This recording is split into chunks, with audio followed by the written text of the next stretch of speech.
Good evening, I'm Tracina Gray with a CTV News update. The Rockville man found guilty of swindling a Prince George's woman out of her home and thousands of dollars was sentenced today. 53-year-old William Whalen will spend the next 8 years behind bars, followed by 5 years probation. He was also ordered to pay $6,000 in restitution to his victim, Patricia Duckett. Whalen, who had been banned since 2014 of providing mortgage assistance in Maryland, had promised to secure a loan modification for Duckett to lower her monthly mortgage payments on her home. I thank the courts today for holding him accountable, for seeing that he has been grossly negligent for far too long. And I hope that this sends a signal out to all other criminals that do something similar like this. Enough is enough. Stop it. I'm just so thankful that now Ms. Duckett can finally put this behind her and hit the reset button so that she could restart her life. Duckett, who had been in her home for about 20 years, is now living with her son. Meanwhile, the Prince George's County school system is hosting several pop-up COVID-19 vaccine clinics. CTV's Katara Jones is at a clinic in Temple Hills with more. This stage here at Crossland High School has been transformed into a pop-up vaccine clinic. Medical personnel just behind me are busy working to administer the Pfizer vaccine to students. The County Health Department has partnered with the Office of Emergency Management as well as the Prince George's County Public Schools so that we can offer pop-up vaccination clinics at county high schools. So they are absolutely important because what it does is it allows the health department to go out to the community, and therefore students as well as their family members can get vaccinated in their community. Many people had questions when the vaccine first came out, but if they have any questions, they should feel free to contact the health department or the 311. PGCTV will host another pop-up vaccine clinic this Friday, June 11th. That will take place at Frederick Douglass and Bladensburg High Schools. Reporting in Temple Hills, Katara Jones, CTV News. The county school district will host more vaccine clinics next week. For more information, visit pgcps.org. Meanwhile, the city of Laurel's top medical leader is rolling up his sleeves to test and vaccinate residents. Dr. Uzu Onebu is the Chief Health Officer for Laurel. Since the beginning of the pandemic, he has been testing residents for COVID-19. Through a partnership with the County Health Department, he will now test and vaccinate Laurel residents through the month of June. I think the major problem that we're having is more of the homeless individuals who don't have any primary care. Trying to reach out to them to ensure that they are aware of where they can get their vaccine or even be tested if it's needed. And at the same time, people who are underserved or uninsured, they're just trying to make sure that they're aware that these are things that they can do to be able to get their testing done or vaccine, which is free. Dr. Unebu will vaccinate Laurel residents at the Roseu Medical Center. Residents must make an appointment. For more information, you can visit thecityoflaurel.org. Here are the latest COVID-19 numbers from Maryland. The positivity rate continues to decline and now stands at 0.91%. The state's health department has confirmed 113 new cases over the past 24 hours. 9 people have died of the coronavirus since yesterday. The Prince George's Ford Task Force releases its final report called A Redefined Future. Now, it includes 29 recommendations to guide the county's recovery after the pandemic. The third and final report focuses on concrete steps the county needs to take to emerge stronger. Rosie Allen Herring, president and CEO of the Regions United Way, sits on the task force. She chairs the Human and Social Services Recovery Group. A lot of the conversation had been around, do we have the right technology and the right tools? But for many, it's also about the connectivity, whether or not you have internet access and things of that nature. And so in being able to put forth some issues of putting forth having sort of kind of hotspot program, if you will, making Wi-Fi accessible for Prince Georgians 24/7 using public facilities. Also bringing to bear what we call a food czar. And it's really just an all access food services app, where for many of our county organizations that were offering food services to many of the families that found themselves in need during the crisis, it had been somewhat disparate. And so it meant that someone could be offering it. It could be an organization, could be a nonprofit organization, it could be a food organization, could be a church, could be, a small community-based organization. And so what we profess to do is to try to bring all of those resources together under one roof so that we can understand where those resources were. The ideas and recommendations were sent to County Executive Angela Alsobrooks. In other news, Maryland joins a Supreme Court brief supporting a CDC order that prohibits evictions during the pandemic. The coalition of 23 attorney generals include Maryland Attorney General Brian Frost, says the prohibition is needed to stop the spread of the disease. The emergency application argues that the moratorium should stay in place, or millions of vulnerable people could be forced from their homes and into streets, crowded shelters, and other temporary housing. You're watching CTV News. I'm Tracina Gray. Coming up, changes in store for Metro. Stay with us. A free 3-minute online chat can give us the personalized tips we need. Visit aceyourretirement.org. Metro's board approves more service, later hours, and more convenient fare options. As the region reopens, rail service will be extended to midnight, 7 days a week, starting in July. Other bus and rail service improvements, as well as fare changes, will be implemented beginning Labor Day weekend. Metro Rail will also have more frequent service, including better peak and late night hours. Meanwhile, 3 people have been arrested and charged with the attempted murder and assault of a Prince George's police officer in Temple Hills, and 2 of them are juveniles.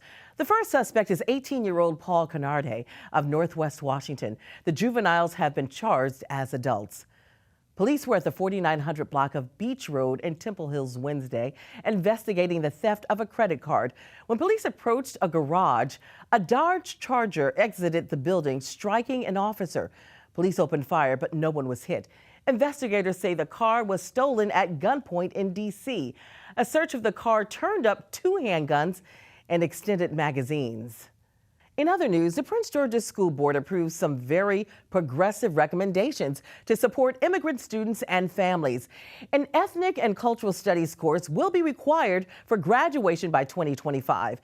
In addition, students can learn in their native language for required core courses, such as science and math, that is expected to be implemented by 2030. The last recommendation would revitalize the H-1B program and expand the J-1 program to hire more immigrant teachers. The goal is to hire 1,000 immigrant teachers by 2030. She's a published author, has her own business, and is only 17 years old. Meet Chelsea Adenuba, a senior at Charles Flowers High School.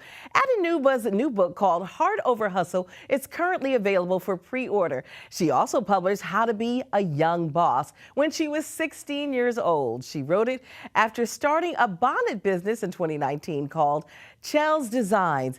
Adenuba says the inspiration for her company came after trying to make her friend a do-rag.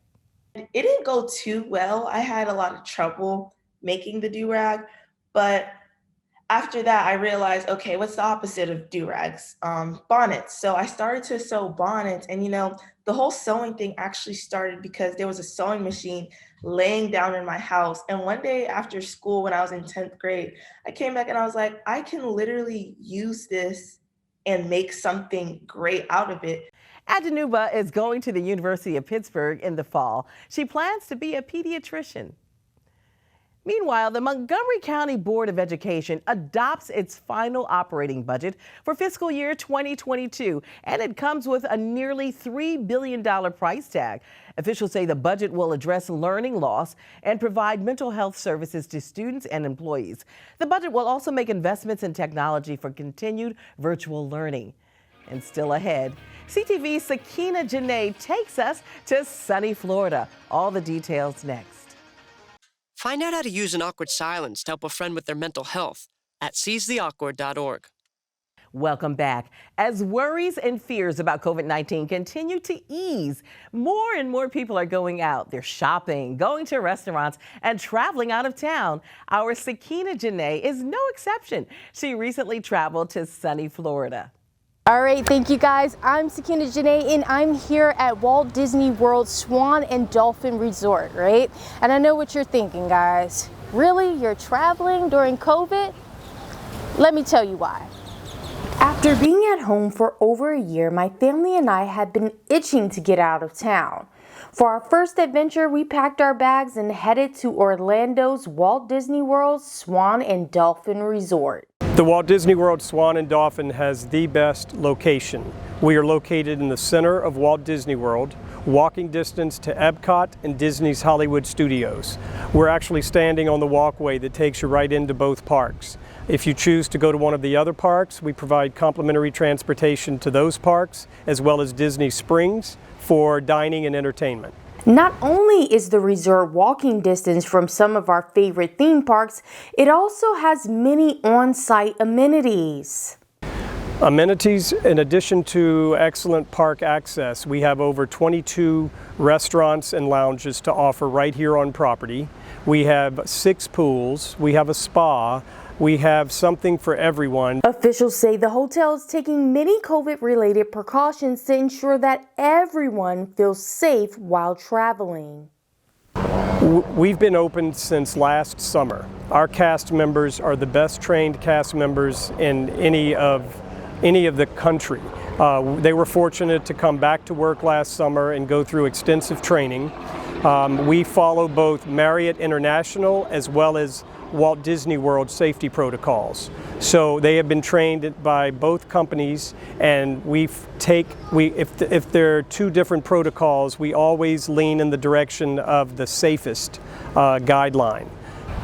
All right, guys, well, this resort is also welcoming a new addition. Right behind me, we have the Walt Disney World Swan Reserve, right? So make sure when you come in, you check out all 3 of the properties here. Once again, I'm Sakina Janae here in sunny Orlando, Florida at Walt Disney World Swan and Dolphin. The town of Upper Marlboro is going green. The town hall building is brimming with new solar panels. They were installed in partnership with the Maryland Energy Administration. Other green initiatives are underway in Upper Marlboro. The town says it will install LED lights in the Public Works facility later this month. In addition to reducing our carbon footprint, putting solar panels on and LEDs to obviously reduce the cost of the town for the electric charges, we're hoping this helps spur our residents as well to make green initiatives and decisions in their own homes. And we're going to be putting information out on different grant programs and incentives that they can use to make their own properties go green as well. And hopefully we can also transition this to our business community. The town also plans to install electric vehicle charging stations. In other news, the Washington football team wrapped up the last 3 days of minicamp yesterday. After playing 4 different quarterbacks last season, head coach Ron Rivera says that this year will be a competition at the position. He says it will make the team better, and he's also confident about having a proven veteran with Ryan Fitzpatrick. How quickly things were picked up, how well Fitz jives with our receiving core, our tight ends, our running backs, the rapport he has with the offensive line. That was good to see. Veteran quarterback, just understanding the game, get us all on the same page and just working with him. He's a really cool dude. Like, we see each other almost every time in the morning. He's one of the first people in here. That's what you want to see out of a quarterback.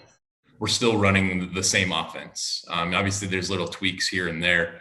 You're going to kind of play to the strengths of your team and run different plays. There's obviously some changes from quarterback to quarterback, but those can get wrinkled out pretty quickly. And I feel like we're already getting to know, all of Ryan's mannerisms and cadences and all those things pretty quickly and feeling pretty comfortable with him. Another one of those guys that helps build team.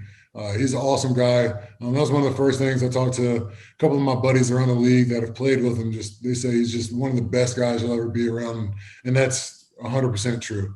Now, what he brings to the game is a guy who's going to flick the ball out there, let his guys go make some plays, and let us go do what we got to do in the pass game. And I think it's going to be fun. I'm excited to see how he plays going into the season. Players and coaches now have time off until training camp starts on July 27th. The team will return to Richmond, Virginia this year for the first week of training camp, and practices will be open to the public. And that's all for us this evening. Join us again on Monday at 4:30 p.m. I'm Christina Gray. Have a safe weekend.